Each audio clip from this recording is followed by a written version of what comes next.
আমি গৌতম চক্রবর্তী এম একাডেমির তরফ থেকে যারা এই বছর মাধ্যমিক পরীক্ষা দিয়েছে, এখন যারা ঘরে বসে সময় কাটাচ্ছে, তাদের মধ্যে যাদের ইচ্ছে আমি কী নিয়ে পড়ব, তাদের জন্যে আমার এই সংবেদন। মানে আমি বলতে চাই, যারা আর্টস নিয়ে পড়তে চাইছে তারা কি কি বই রেফার করবে বা কী কী সাবজেক্ট নেবে সেটা তার চয়েস, কিন্তু আমি জানাচ্ছি আপনারা এই বই কিনতে পারেন, আর এই লেখকের রাইটারের বই আপনারা পড়বেন। আর এই সাবজেক্টগুলো খুব ইজি আর খুব সোজা।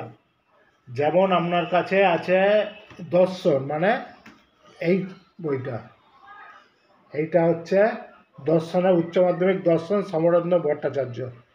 দর্শনের ফিলোজফি, যারা ফিলোজফি নিয়ে ইচ্ছুক তারা এটা খুব ইজি সাবজেক্ট আর খুব ভালো, মানে ইন্টারেস্টিং। ফিলোজফি সকলের পড়া উচিত। ফিলোজফি জানলে আপনার অনেক নলেজ বাড়বে, জীবন সম্বন্ধে অনেক কিছু জানতে পারবেন, আর খুব ইজি সাবজেক্ট। এটা নিয়ে অনেকে পড়তে পারেন, ঠিক আছে। দর্শন এর হচ্ছে সমরেন্দ্র ভট্টাচার্য এই বইটা, ঠিক আছে।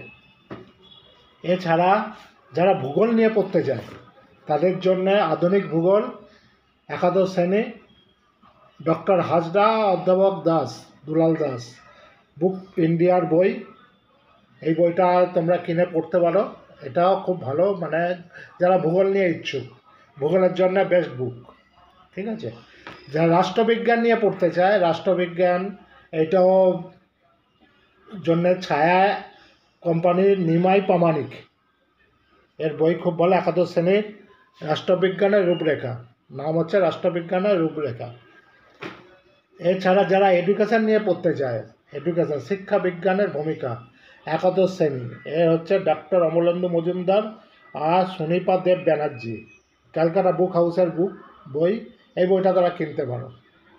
এছাড়াও যারা পরিবেশ শিক্ষা, এনভায়রনমেন্ট স্টাডিজ, এটা নিয়ে যারা পড়তে চাইছো, এটা খুব সোজা সাবজেক্ট, পরিবেশ শিক্ষা, সেন সাঁতরার বই, এইটা সাঁতরা পাবলিকেশান। এছাড়াও বাজারে অনেক বই আছে, সেটা তোমরা তোমাদের পছন্দ মতন কিনতে পারো।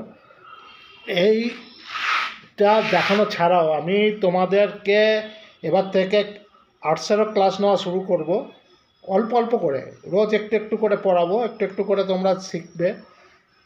পুরো বেশি দরকার নেই এইগুলো, তুমি নিজেরা নোটস তৈরি করতে পারবেন, টিচার রাখারও কোনো দরকার নেই, নিজেই পড়ে নিতে পারবে গল্পের মতন। যারা গল্পের বই পড়তে ভালোবাসো, যারা বাংলা লিখতে পারে, তার জন্য আর্টস খুব ভালো, মানে আর্টসের তারা ভালো নম্বর তুলতে পারবে।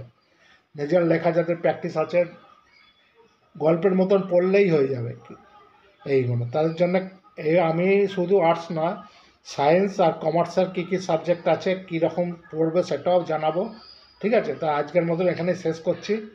তোমাদের যদি ভালো লাগে তাহলে কমেন্টস করে জানিও।